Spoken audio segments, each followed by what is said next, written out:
Hello नमस्ते सबैजनामा तपाईहरुलाई मेरो च्यानलमा स्वागत छ। आउनुस् शेयर बजार सम्बन्धी कुरा गरौँ।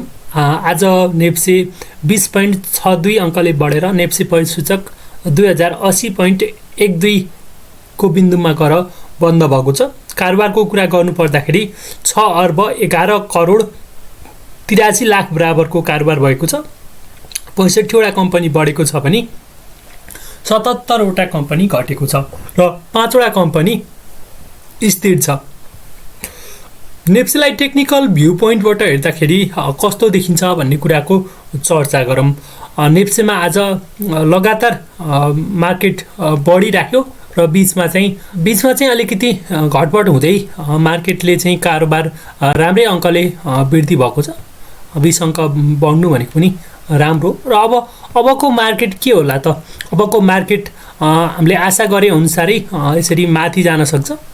बिस्तारै अब पुस मसान्तको प्रेसर पनि बिस्तारै कम हुँदै जान्छ। यसरी मार्केटले फेरि 2200 को यात्रा चाहिँ अवश्य गर्छ। मार्केटले 2230 को यात्रा चाहिँ अवश्य गर्छ।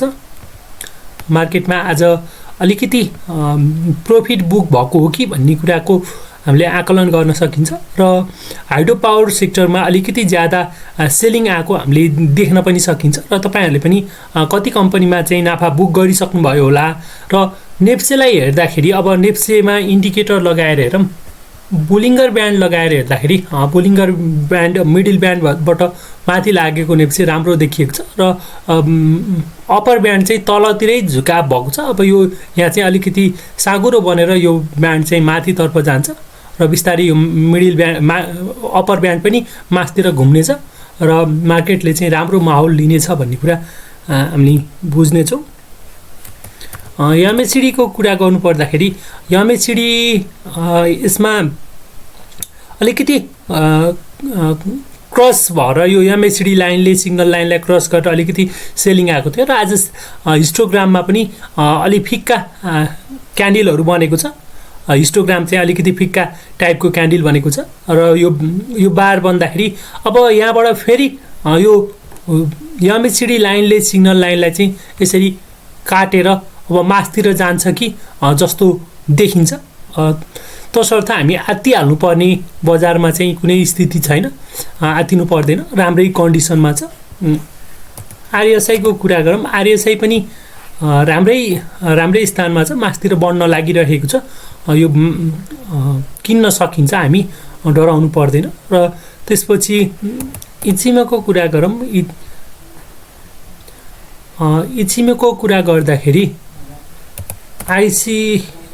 इचिमको क्लाउड लगाएर हेर्दा पनि क्लाउड भन्दा माथि चाहिँ क्यान्डल छ र यहाँबाट पनि राम्रो सङ्केत चाहिँ मिलिरहेको छ।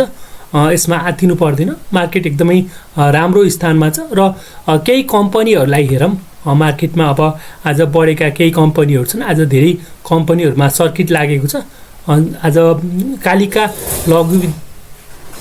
कालिका माइक्रो क्रेडिट डेभलपमेन्टमा पनि सर्किट लागेको छ। सर्किटको लेभलमा कारोबार भएको छ। त्यस्तै सिन्धु विकास ब्याङ्कमा पनि सकारात्मक सर्किटकै लेभलमा कारोबार भएको छ। त्यसपछि मुक्तिनाथ कृषि कम्पनी पनि आज पनि टिएमएसमा देखिएको छैन। त्यस्तै अप्पर साङ्गे हाइड्रो पावरमा पनि सर्किट लेभलकै रूपमा कारोबार भएको छ। त्यस्तै कर्णाली डेभलपमेन्ट ब्याङ्कमा पनि आज अलिकति सकारात्मक सर्किटै लागेको छ, 10% कै लागेको छ। त्यस्तै सप्तकोशी डेभलपमेन्ट ब्याङ्कमा पनि सकारात्मक सर्किट लागेर मार्केट बढेको छ। टिबिसिएलमा पनि त्यस्तै छ र समग्रमा मार्केटमा चाहिँ धेरै आज चाहिँ अलिकति डेभलपमेन्ट ब्याङ्कहरू अलिकति बढेको छ धेरै र पहिला बढिरहेका कम्पनीहरू पनि सकारात्मक सर्किटकै लेभलमा कारोबार भइरहेको छ।